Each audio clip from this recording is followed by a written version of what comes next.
पिया चलल परदेस किया और दूर देश बसुरे ललना रे ककरा कहब दिलक बात चढ़ल मास ते सर रे ललना रे ककरा कहब दिलक बात चढ़ल मास ते सर रे सासु चलल नैहर की ननदी ससुर घर रे ललना रे घर में देव रनादान चढ़ल मास चारी मरे ललना रे घर में देव रनादान चढ़ल मास चारी मरे बाट रे बटोही या की भाई या की तोही मोरही बंधु रे ललना रे नेने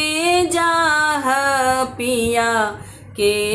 समाद चढ़ल मास पाँचम रे ललना रे नेने जाह पिया के समाद की चढ़ल मास पाँचम रे अन्न पानी की छू ने मन भावे जिया मोरा डोलाए रे ललना रे देह जे लागे सरिसो फूल चढ़ल मास छठम रे ललना रे देह जे लागे सरिसो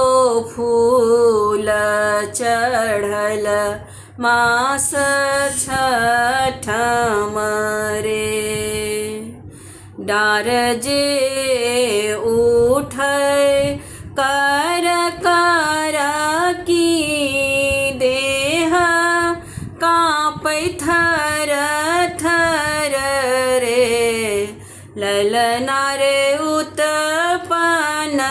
श्री नंद लाल चढ़ल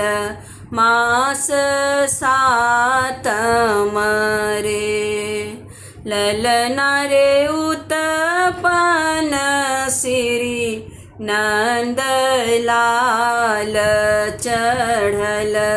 मास सातम रे आठम मास जब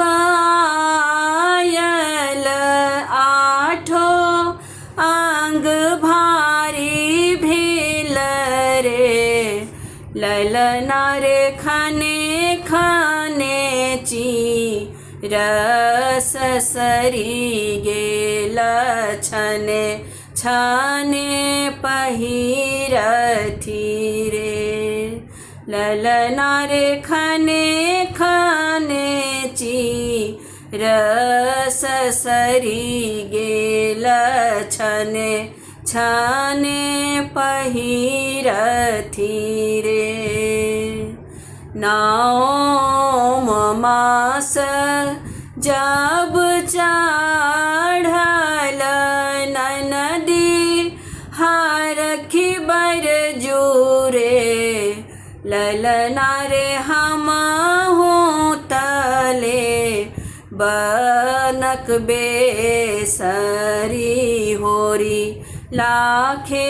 लाय बरे ललना रे हम तलेब नाक बेसरी होरी लाखे लाय बरे दसम मास जब आयल होरी ला जनम लेल रे ललना रे जनम लेल श्री नंद लाल की गो कुल आनंद भेल रे ललना रे जनम लेल श्री नंद लाल की गो कुल आनंद भेल रे ललना रे जनम लेल श्री नंद लाल की गो कुल आनंद भेल रे।